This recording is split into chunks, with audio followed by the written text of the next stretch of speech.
Okay, so I got Scotty on the phone here, and he's also watching the same thing you see in the video live at his place. Is that right, Scott? That's right. Okay, now so a few things happened here while Scott and I were getting our act together that unfortunately didn't make it on video, so I'm going to describe it. Scott, while you and I were messing around with the phone and getting everything going, the amplifier was switched on, and it was making a almost constant hissy, crackly sound. A type of sound I'm very familiar with. I'm sure you've heard it lots too. And you couldn't hear it too good on the phone because I think the phone probably has noise limiting stuff.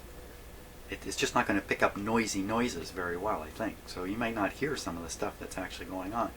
But while we were chatting, I put my finger down here on this transistor that often gets warm, and it was hot. It was warm earlier. I checked it a few times, but it was hot, too hot. So I immediately cut the power, but just as that was happening, or just before that happened, maybe it was just before that happened, there was a big pop. The crackly sounds all disappeared. I'm sure that's the order of it. And then I discovered this transistor was hot, maybe 30 seconds later. And I cut the power right away.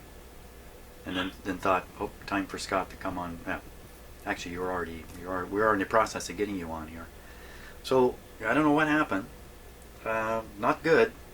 Can you check the wire that you cut going to the woofer? Because that would be my... It's hanging open here. Hanging open? Yep, it's open. Everything was going really good, except when I finished the soldering and turned the amp on, it seemed to be okay with a little bit of faint crackling. Nothing to do with whacking the board like this. I can whack it all I like, no change.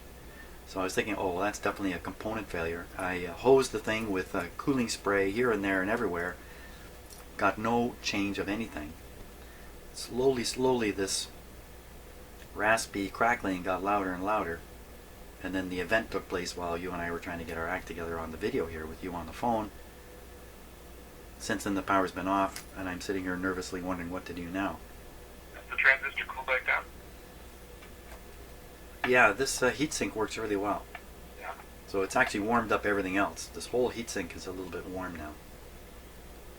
Well, what I would recommend is hook your meter up to the collector of that transistor and measure the voltage to the chassis, power it back up, and see what you're getting. You know, it should be like 11, 12 volts, whatever it is, half the supply when it's working properly. That's a pretty easy thing because the meter's already hooked up to the collector, which is the shell, right? Yeah. Yeah, it's already hooked up.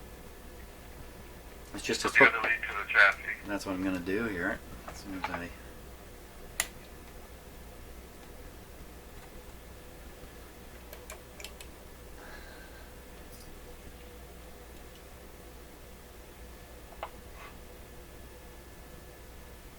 There you go. Yeah, that's coming through clear on the video. Yeah, I know you can see it. Okay, I have a, what do I have hooked up over here? I have nothing being fed into the amp. The scope is actually just reading the output of the signal generator. It's not doing anything. So I'm going to disconnect the scope completely. In fact, I'm going to disconnect the signal generator too, completely. I'll put the scope ground on the chassis. We'll have it available. We want to poke around with it. But this meter is going to read the collector to chassis voltage on this transistor. And I'm just checking to make sure I haven't clipped the wrong voltmeter lead. Looks good. Okay, so I'm going to flip it on. For all I know, I'm frying this thing as soon as I turn it on. So. Well, if you see a big voltage, just turn it right off. Or like it's like a long ways from like 12 volts. Okay, so we're good for 200 volts now on the meter here. For sure this thing was going to go just to 1 because I had it on 2 volts. So, okay, I think we're ready now. I think we're ready. Here we go. 21 Okay, so the full supply voltage pretty much is across transistor 8. Which means that transistor 7 is turned on fully, it looks like. Or maybe check the resistor 28.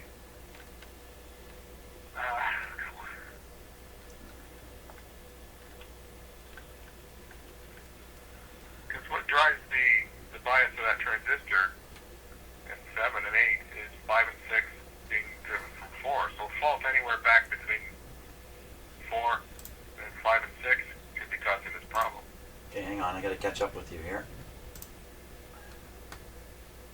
As soon as I figure out what to click. Okay, you're going to have to repeat that. So you're looking at the, this is the transistor that's overheating, or getting too much voltage and overheating. Well, you got the emitter is connected to the chassis Thomas, and then the collector going through R28, BT7 up to the supply. Yeah. Well, what do you think might be wrong with R28? I mean, you thinking there's a problem with it? Because it's... Well, I'm sure there isn't. But it's a 1 ohm resistor, so I don't think it's really going to be... Exactly. Unless it went open. If it went open... You're getting the full supply voltage across transistor 8, pretty much. So that would mean that it's as if transistor 7 has not got a voltage drop. Well, transistor 7 looks like it's fully turned on, which means transistor 5 would be fully turned on to turn on transistor 7. Right. So, and that could happen if, say, R22 is open or transistor 4 isn't getting any bias. If it's not drawing any current, then R21 is not going to have a voltage drop, and it's going to go straight to the supply. Right. Which is going to clamp on transistor 5 there. Right. So the first thing I would do is put your voltmeter now on the base of transistor 5. Between R21 and R22, if you can get there easily, based on one of those resistors. Well. And then do the same test. Turn it on and see if you're getting the supply voltage there. Right? Because it implies that voltage divider and transistor 4 aren't drawing current, which is going to clamp transistor 5 on, right? Because when the base of transistor 5 goes up to the supply there, it's going to be fully turned on. Let me just jump ahead a little bit. And what would happen if, let's say, this capacitor were shorted?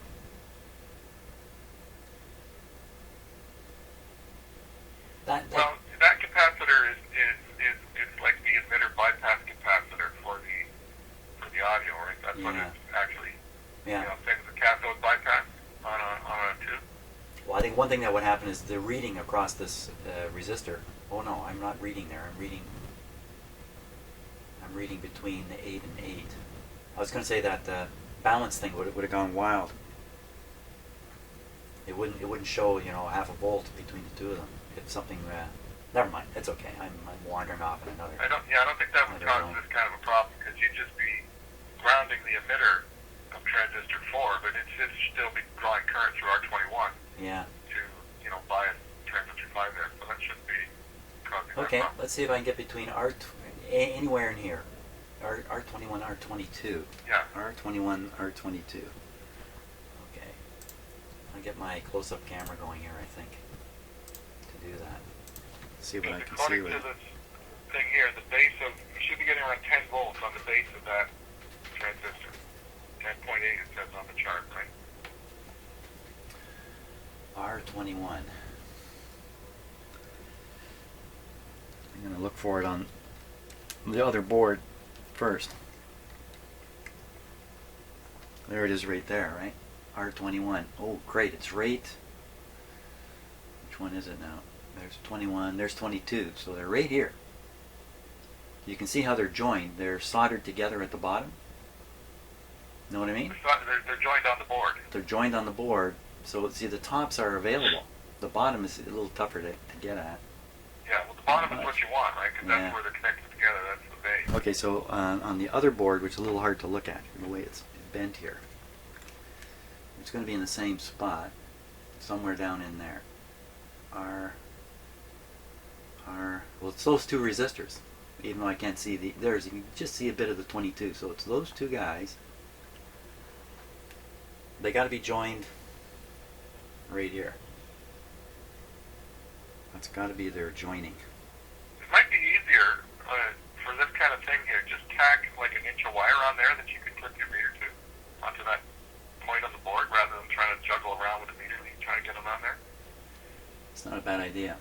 And then it would be like a hands-free. You could just turn the power on, see the reading, turn it off, and you could just tack the wire wherever you need it to be. Probably be a lot easier than struggling with a meter lead. That's a good idea.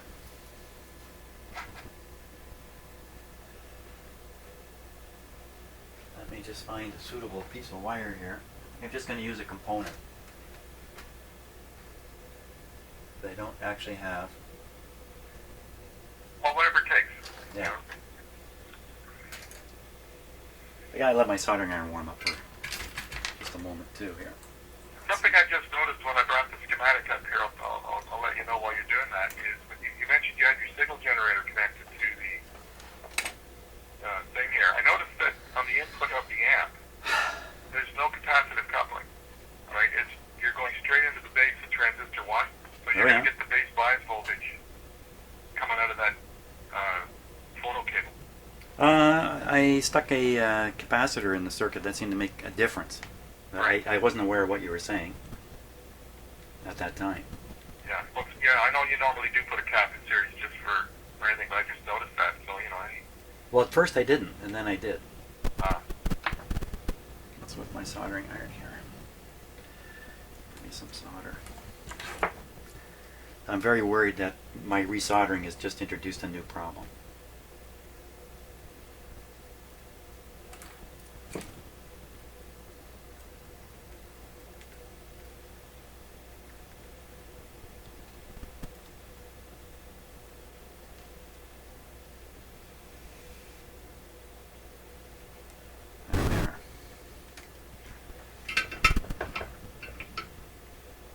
Okay, so I clip my meter.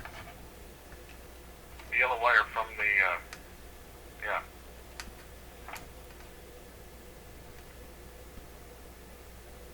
There we go. Okay. According to the voltage chart, you should get around 10 or 11 volts there. 10 or 11 volts. Yeah. Between those two resistors, because it's a base of that Yeah. transistor, and it's on the chart. 5, according to the chart, is 10.8. So if it's a long ways off from there, then you know you've got the issue. Okay, here we go. Oh, let me just pull that solder out of there, just in case. Here we go. 22. 22, okay, so that means you're not getting any current drawn through the R21, because you should have a voltage drop there, which means transistor 4 isn't drawing any current. So that could be, check the 150 ohm resistors you put in for RV5 and their connection, because that emitter resistor to transistor 4 is critical there. If it's not connecting to the chassis ground common there, you got no collector current on transistor 4, so it's going to bias. Well, transistor 5 fully on. it's pretty easy to, I'm looking at this, it's pretty easy to see it's connected. There's not much to check here. It looks fine.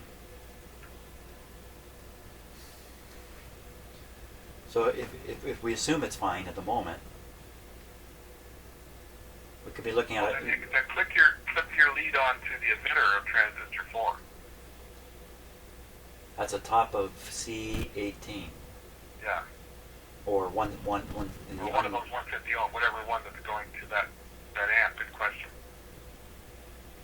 Oh, I could clip it here. Right? Well, I'm still seeing your schematic, so. Pardon me? Yeah. Pardon me? I'm still looking at your schematic here. Yeah, well, that's what I meant. Here, I'm pointing. Oh, yeah. I'm pointing at the. Whatever physical place is convenient on the. Well, yeah, I don't know which end is which on this resistor. This thing here, you know, RV5. Well, one end of the resistor is going to where the wiper used to be on RV5, so it'll be the opposite end of that. I didn't follow that at all. So you got the 250 ohm resistors connected together, right? That's right, yeah. So it's the end where they're not connected together is the one that should be going to the emitter of the amp. Yeah, but there's two of those. There's two transistor 4s, right? So there's two ends. Yeah, so one's going to be one amp, one's going to be the other. So you just have to determine which one's going to the amp. Yeah, that's exactly what I was saying.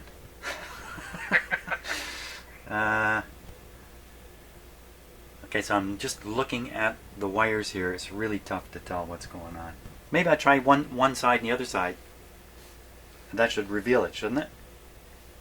If I measure. Sure, yeah. Because Yeah. one will probably be okay and the other one won't.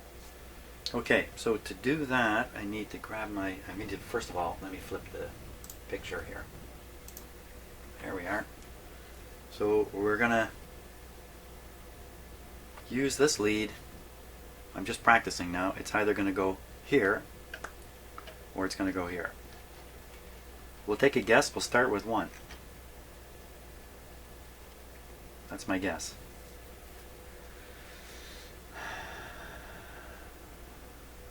Now, what are we expecting to see on the meter when we do You this? should be getting, like 0.8 to 0.9 volts, like, just less than a volt there. That's, but if you get absolutely 0 volts, then, there's no current being drawn through that resistor. Oh, it wouldn't matter which side of this. Well, yeah, I guess it would. Okay, here we go. Here we go. -2 on that side.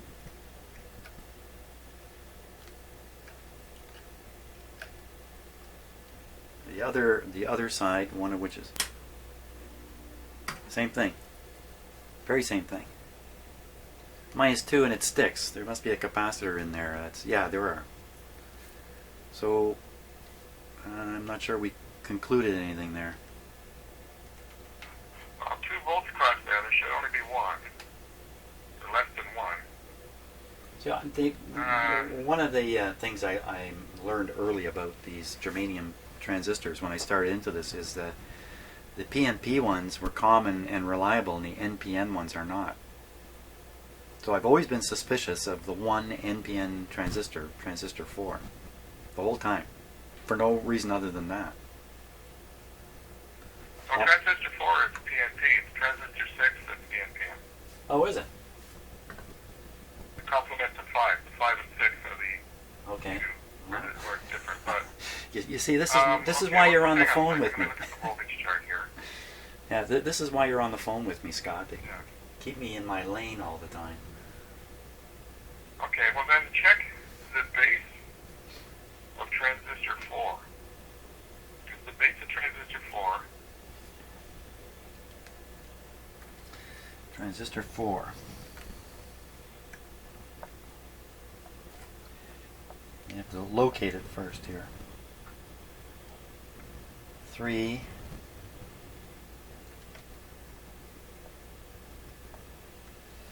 This must be 4 here, because I got because if you've got, like, if you look at the schematic there, 5 and 6. in the base circuit of transistor 4, you've got R20, which is 4.7K bypassed by a capacitor. If that capacitor was shorted, that's going to ground the base of transistor 4 and keep it turned off, so it's not going to draw any current. Hang on a second. Hold on. I like to follow along on the schematic when you're doing this stuff. Okay. Okay, the base of transistor 4, below it there, you got R20 and C15. Yeah. So I think R20 is 4.7K. So if C15 was shorted, the bypass cap, that's going to ground the base of that transistor, so it's not drawing any current. And so you don't get any voltage drop across R21, which is what's happening. That's one possibility here of why transistor 4 is not.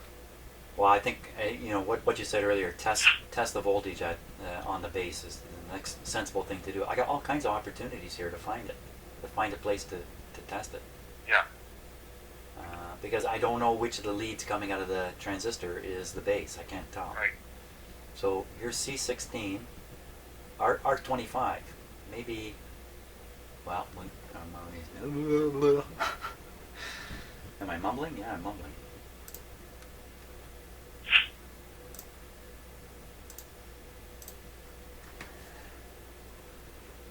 Well, that doesn't look too good on that wire, does it? That's my. What's that? I just turn on the camera and it's staring at my wire. Look at that. Right. That's the lead to this meter. Okay. Little soldering iron strike is what it looks like. Now, which resistors was it I was looking for? We're looking for R25. R25. R27. R30 also is going there. If R30 is there, that's all the asterisk that may or may not be there. It might be junk. All right. Is there any chance R30 is this one that's... No, it's far away from here.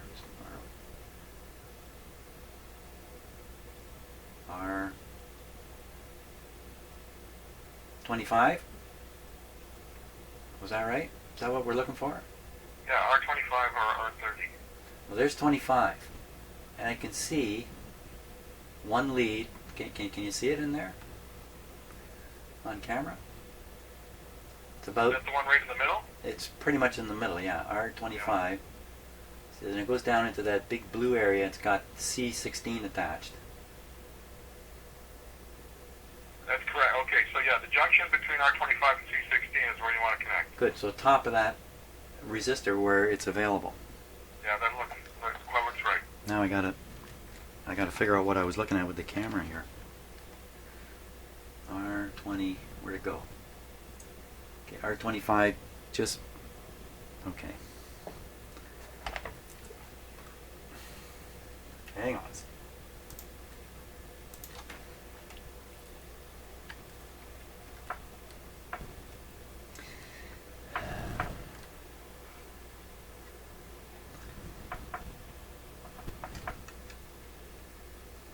That's the top of R25 now. I've got that connected. So the meter is ready to read from the top of R25 to the chassis. Right? Yeah.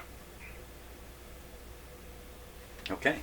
So you should be getting around 1 volt there. 1 volt. Ready? There we go. Ah, the 2.5 that seems to show up everywhere. And that's what you were getting on the emitter. So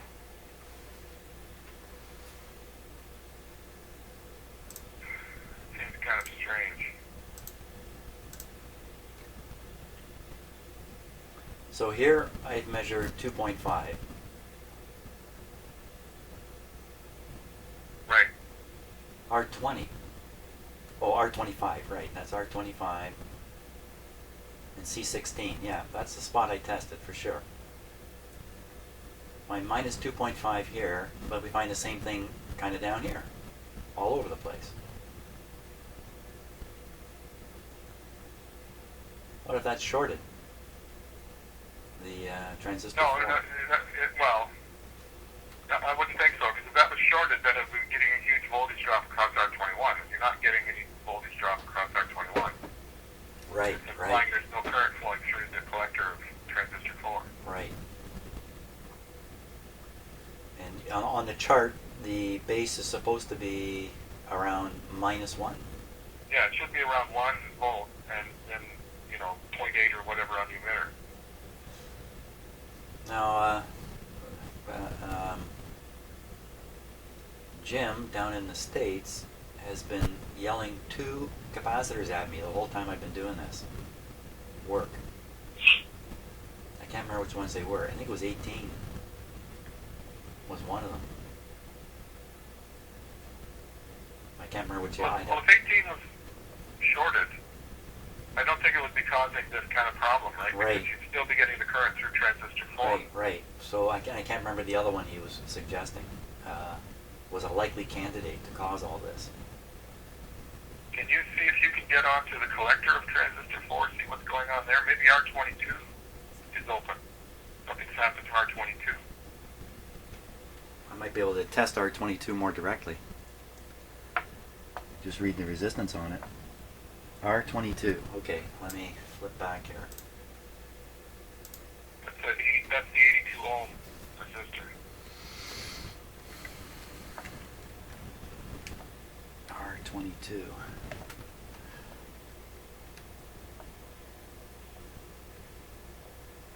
$27, $20,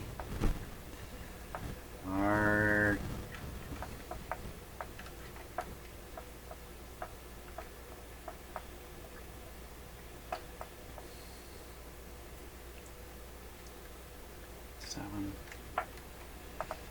R24,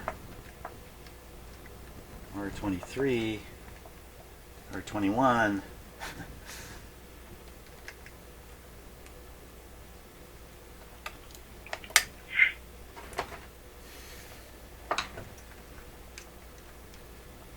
R22. Okay, so I got R22 here. One side is going to transistor 6. Is that right? No, it should be going to transistor. Yeah, right. The base of transistor 6. It's actually between the base of transistor 6 and the base of transistor 5. So it's the other end of this resistor I'd want to get on. Well, you want to get on both ends, right? If you're just going to measure the resistance across. Oh, yeah. Actually, I was getting back to trying to measure a voltage, but Oh yeah, so, you can do that as well. but I got to get on the other end of that resistor, which is off the board. Just tack your little probe thing onto that point. Just trying to make sure I know where I am here. If you got a bright flashlight, you can shine it through the board from the other side. Kind of helps you see. No, I don't have a bright flashlight. Oh, I forever have dull flashlights. You know, the thing is, it looks like it's exactly where I have that wire connected. Maybe I made a mistake here. So we have the two resistors, R22 and was it 21, that are connected together? Yeah. One side of 21 is going to the supply, and the other side goes to the base of 5 and 22. So this thing I soldered on is soldered to the right spot already. Where is it soldered then? Between those two resistors. I'm confused. Yeah, that's where we wanted to go, but now we want to go to the other end of our 22. Is that so? We already determined that the base of transistor 5 is up towards the supply voltage. Okay, wait a minute. I may have made a measurement error here earlier, so let's just go over this again really carefully. So the top of resistor, the top being the part that's exposed on the board here that I can clip on easy, Yeah. R22 connects to transistor 6. Okay, so that's the other end of it then. Okay, the other end of the other end, it connects to resistor 20, whatever it is, 21. 21, yeah. That's where I have And the wire, also the base of 5. and that's where I have the wire soldered. Right, yeah, that's because that's where we measured the base voltage there. We see the bias on that transistor is way off. Do you feel like you're going around in circles here with me? No? Okay, so then if I want to get on the other end of 22, right? Right. Then that's the base or something of 6. That's the base of 6 and the collector of 4. Oh, okay. See, I'm not looking at the schematic here. Yeah. So okay, so so I just get on the top of that resistor. Can't be any easier. I have a way of making easy things hard. Do you have a printout of it handy that you can have beside you so you don't have to bring it up on the screen every time? Scott, you know I'm not that smart. You know that. I disagree. I used to do that. I used to have it on a piece of paper, and then I would just kind of look at it and I hold the paper up in front of the camera, and I decided that was just unsatisfactory for people trying to watch videos. Often it's out of focus, all that kind of stuff. I mean, really wasn't very caring about how that looked on the screen. Sometimes I'm looking at the schematic for 5 seconds, right? So then I decided I won't do that anymore. I'll always put it on the screen. Well, that's a little slower and a bit of a hassle, and I can't do the 5-second thing easily anymore. Right. You know, I should have a printed version just sitting here off to the side all the If you time. had a handy printed version there and a pencil, then you could, like what I do is I print out a version that I can mark up when I take readings because you know how hard it is to remember. Yeah. Scott, you're making the various points, and then I can go back and compare if they're the same as when I wrote them down. You're making the assumption my IQ is above 100 at this point. So. I know it's way above that. Okay. 100's not bad, you know. 100 is what most people have. 100 is the average, by definition. So Right. if your IQ is 100, that's not bad. That's what I keep telling myself. Okay, so we're ready to take this test now. We've got the leads hooked up, the meter sitting here, everything's ready to go. What So do you're we... connected to the point where you're the collector of transistor 4 and the base of transistor 6. The collector of transistor 4, we should get about 10.5 volts going to. frankly, I don't see how that's connected to anything other than something on transistor 6 by looking at the board here. Oh, no, I am counting backwards. It's the thing of 6, and was it 4? Yeah, the collector of 4. Oh, okay, that's right. Okay, that's good. Connected, yeah. That's good. That matches. I was looking at transistor 5. Yeah. Okay, we're all set. Oh, yeah, but one. And what do we expect to see again? We're at 10 or 11 volts. 10 or 11 volts. Here we go. Ready? Ooh, that was scary. Okay, so you're not Getting 4.5. right. 4.5 and a big clunk came out of the amplifier when I fired it up. Yeah, we shouldn't leave it on too long because it's heating up things. Okay. No, it's not heating up at all. No. No heat. So something has undone itself. Wait a minute. Wait a minute. Wait a minute. Wait a minute.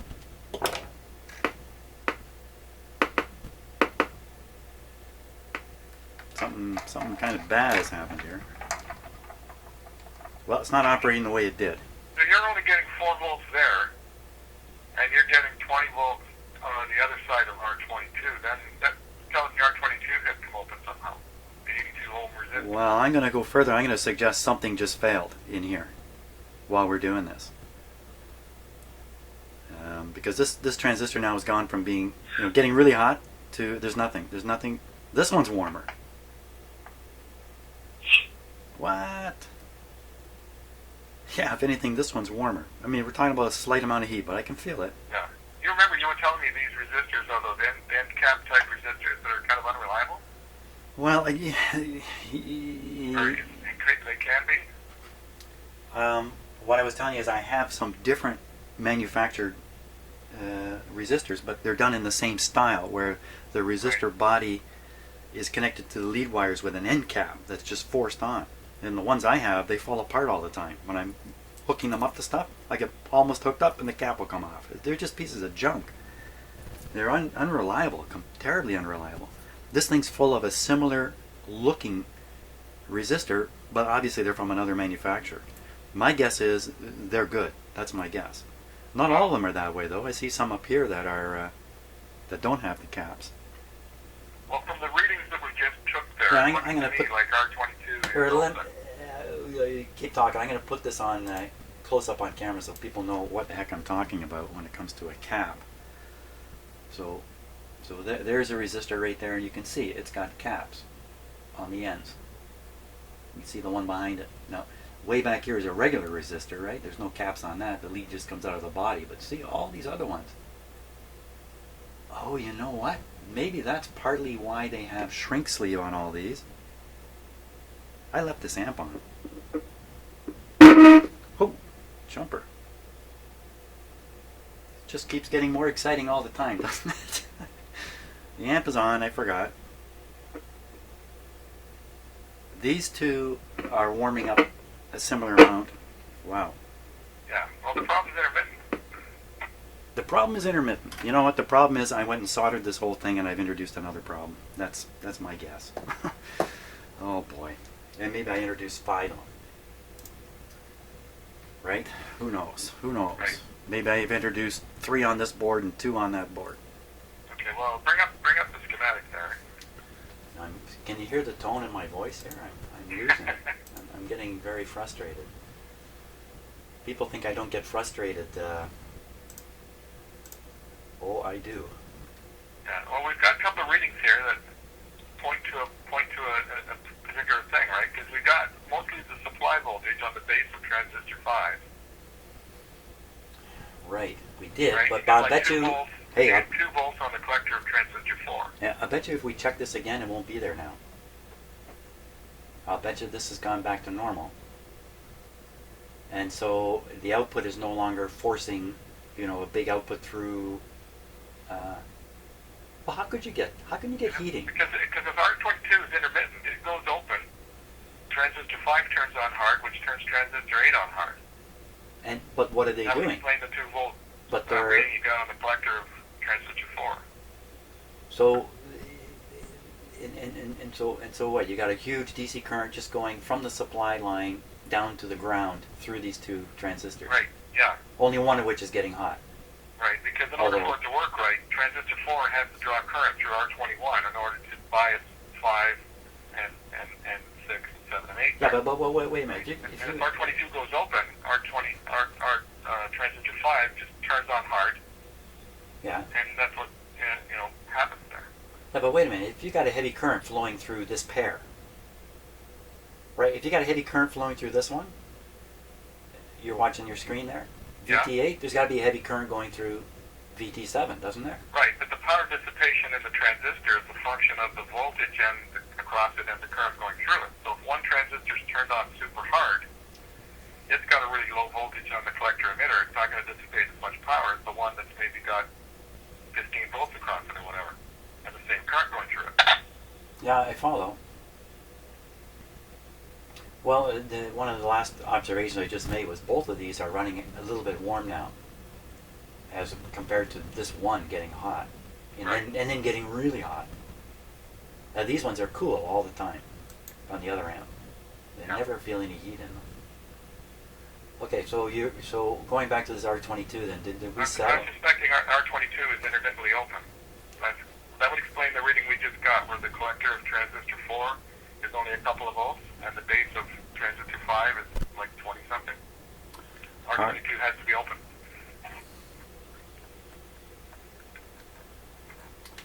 Okay, well, what I'm going to try to do then is it's either open or the solder is bad. The soldering is bad.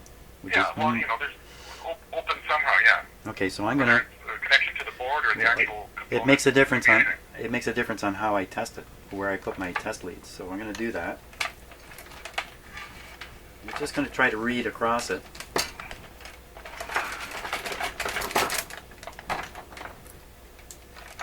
It's not going to be easy to do either. What is it? Did you say it was 68? No, it's 87, I think. 87. Okay. 82. Sorry, 82. 82, just in the 80s anyway. I just wanted to pick the range on my meter. Okay. This is definitely turned off. Sometimes what I do... Oh.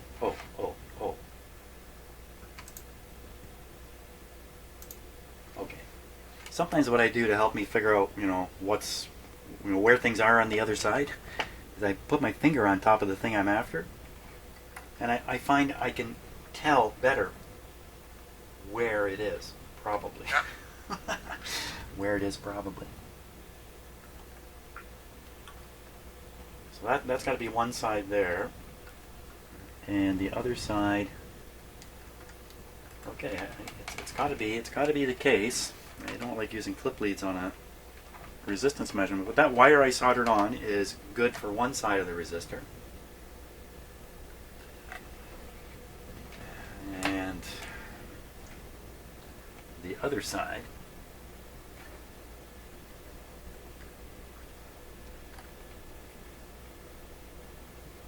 right there.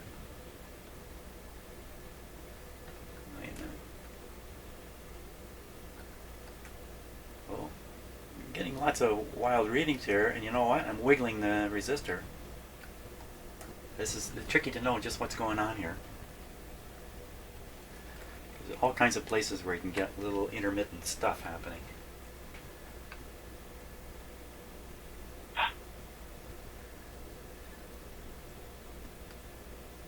So I get the 262 ohms at the moment. What am I doing? I got it in the wrong spot, I think. Yeah.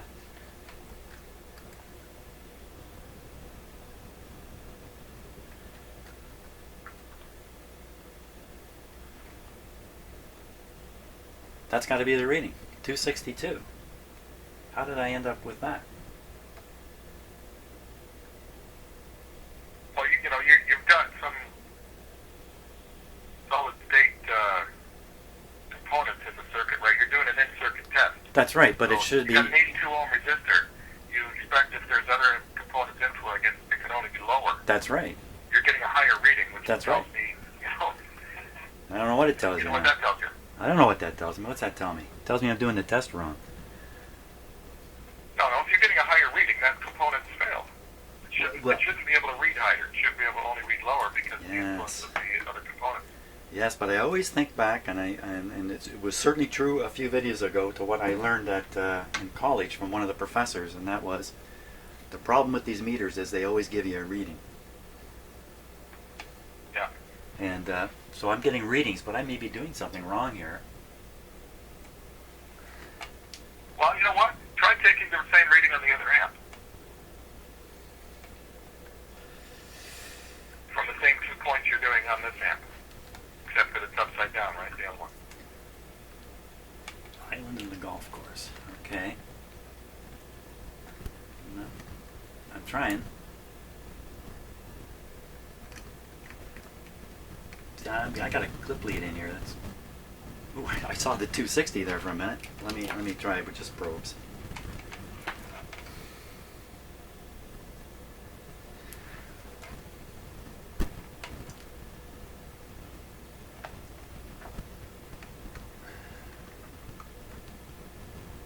$90. Right. Okay. So Now, let me try it with just the 2 probes over here now, because I had a clip lead in there. You know, clip leads are, as you know, are terrible things. 90. okay.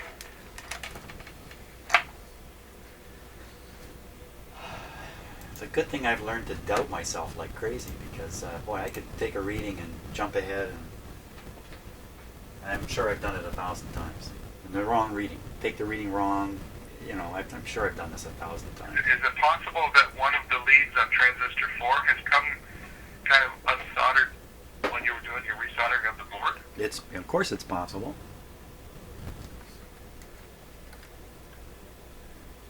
So maybe I should just resolder that whole area in the once again. What I would do would be to put my finger on top of transistor 4 and then resolder its leads, and as they soften up, you might feel it sink down into the board. Because it might have come up. I know what you're saying. I know exactly what you're saying, but the problem is there's all the leads are sleeved, and the sleeves are 100% from the can of the transistor to the board. You can't push it in any further. But that doesn't mean I can't still sense things, you know. You know how that works, right? Everything's rock solid, and you loosen one lead and you can feel it. There still could be like a little hairline fracture in the circuit board that you can't see, that, you know, opens and closes when you move things. Well, remember, I practically need a microscope to see it. Remember, I pretty much desensitized the board. I can whack it away. You know what has happened here is one of my protective bags has slipped out.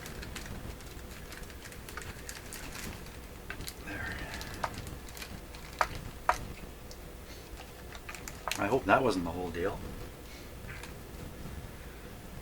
Okay, where are we at? Should we go back a little bit, or? Well, you know, resolder the components in that area, because there's something suspicious going on there. You shouldn't be measuring 2 volts on the collector of 4 and 20 volts on the base of 5. There's a disconnect between those 2 points somehow, because you know, you can't get that much voltage there without it being open. Now, to do that, I have to, because my soldering iron doesn't reach this far across my bench. Stupid situation here.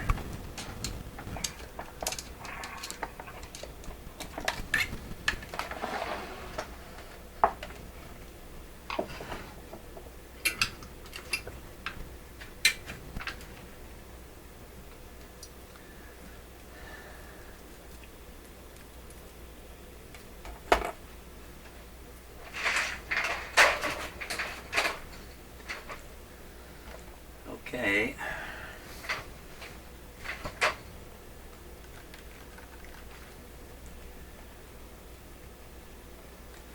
Okay, so I put my finger on the top of 4. Well, that's definitely one of them.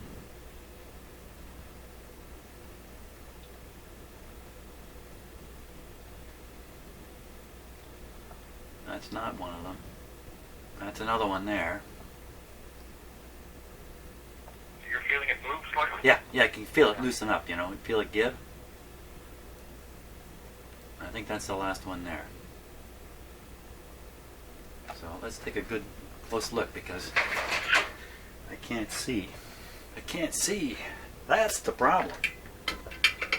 Problem, as I was telling you yesterday, I've needed glasses for years, and I've just been so slack at going and getting them.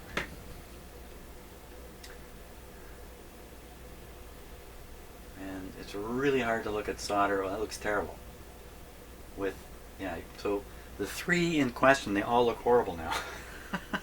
Because I should have put on my magnifiers here. Where'd they go? Where'd they go? There they are. This one, and this one. They look terrible. Yeah, you're right. They don't look ideal for sure. No, they don't look good. And what's that? Looking in the camera is very, very difficult.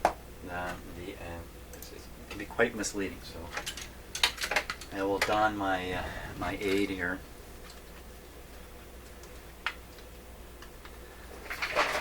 And try and do a little better job. When I did the other resoldering, I had my magnifiers on and I was quite careful.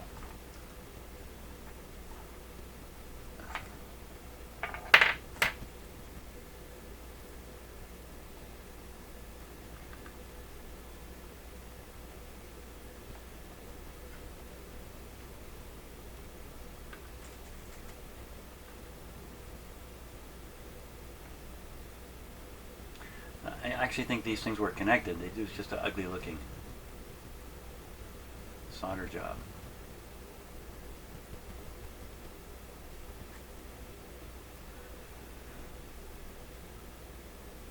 Okay. Oh boy.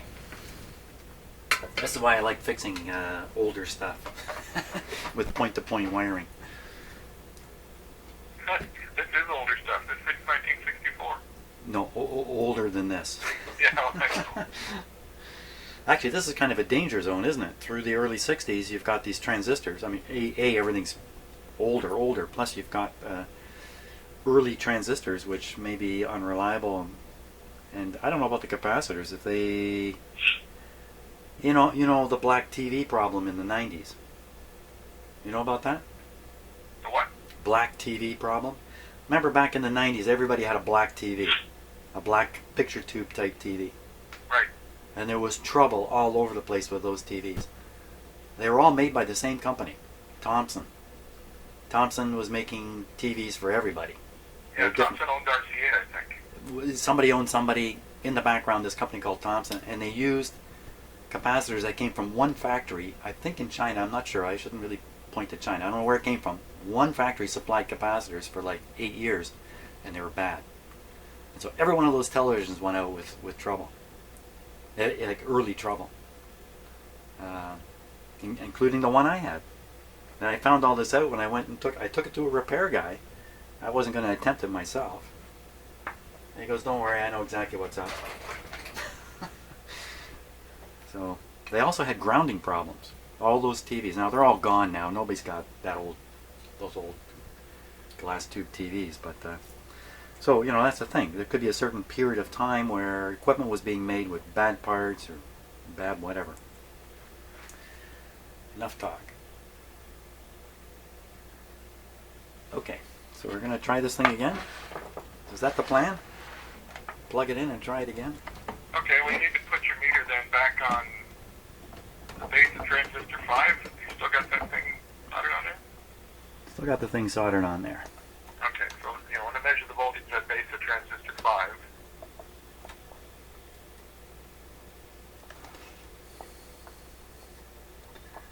Sooner or later I'll... You should get around 10 or 11 volts.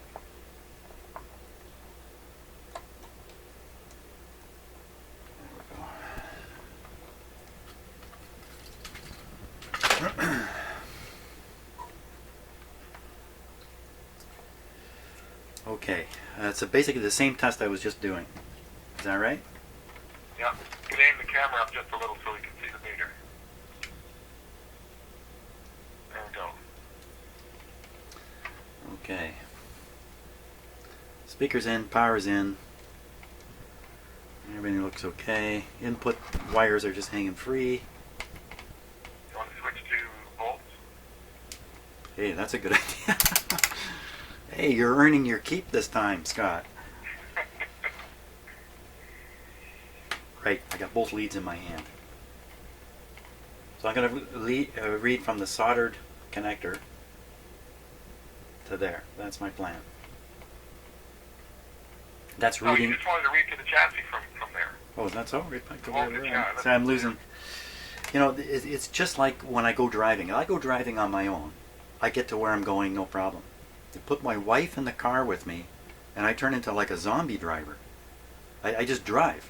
And if she doesn't say anything, I just keep driving. And, you know, it's from years and years and years of, you know, I don't want to say too much, but my wife helps me drive a little bit. So as soon as she gets in the car, like, a portion of my brain just stops working. And she doesn't... Well, you're expecting her to tell you if you did something wrong. And Well, if she's something like that, but it's the same she things... doesn't tell you that, then you assume you're okay. Same thing's kind of happening here, where you're doing part of the thinking, and I don't have to think about certain things. So I'm, you know, I'm thoughtless here. Okay. Actually, you drive her 100 miles away. So we'll switch it on. I'm going to keep an eye on this temperature here. Now all that crackling disappeared. All kinds of stuff has happened while we're doing this. Oh, are you going to put your clip leads on the meter there? No, I may not.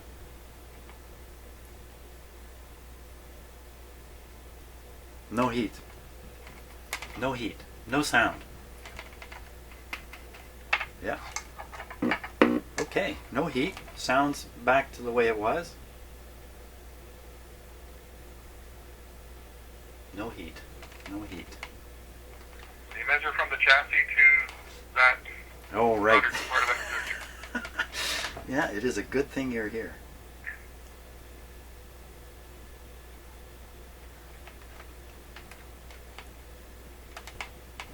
They never let me on the playground without supervision, too. Okay, here we go.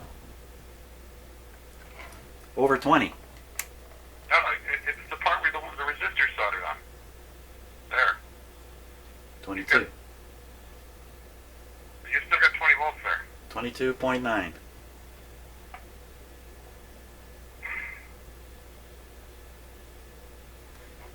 Okay, it's not getting hot, so I'm going to leave it on. I'm going to flip the schematic up here because I'm anxious to see it now.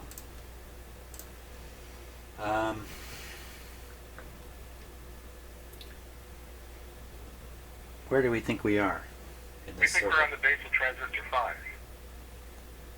Up here, between these two resistors. Right. Right. That's right. Yeah, I'm sure that's where that connection is. Just double checking it.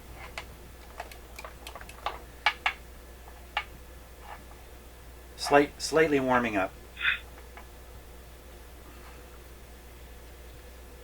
The only way you get the supply voltage there is if no current's flowing through R21. So are you still getting 2 volts on the collector of transistor 4? How would I know? 2 volts on the collector of 4. Where the collector or the base of 6, you know, where Oh, that's right. The the other base end of the of the collector. R22. I think it's right here. Still got the schematic on the screen. Okay, it's minus 21. Red with the positive. Red with the red. Minus So 21. now you're getting 20 volts on the collector of transistor 4. I'm getting 20 volts on my meter based on where I stuck my lead. I started to sound like a politician. So the joint, the spot between the two resistors, 21 and 22, is right here, which is where I have this wire soldered on. Right. The other end of 21 is here. And we get 21 volts. Oh, the other end of 21 is the supply. And the other end of 22. The other end of 22 you 22. want to go to. Okay, that's where I am. 22. I just said the wrong number. 20 volts. Oh. Did you see that? I'm not sure what happened. Just like where you want it to be. Wow, it's a solder problem. Okay. That's quite revealing. I think that's a solder problem going on up in here of some sort. When I was pushing with the lead on the board, I was moving the board, Right. and that was causing the stuff. So how much you want to bet one of these wires has come loose again? Could be. Well, one of those wires is going to be our RV5, right? Your 150 ohm resistor. That's the emitter resistor of transistor 4. Right? That's how those. Well, how can I go about ensuring that each component is soldered properly to the board without doing a mass soldering and then having a I mass think you already headache? did that, but the way it goes intermittent when the whole board moves is implying it's one of the wires. That's right, but I'm saying, well, I could spend all day doing this, trying to solder stuff, and each time I do it, I got to test to see if it was successful. And while I'm doing it, there's a chance I'm introducing a problem as I do it. So I'm thinking I'm just going to make a mess of things here if I keep fiddling around with the soldering iron. Well, no, concentrate on those 250 ohm resistors that you put in place of RV5. To me, that's where the problem is. It's in the emitter of transistor 4.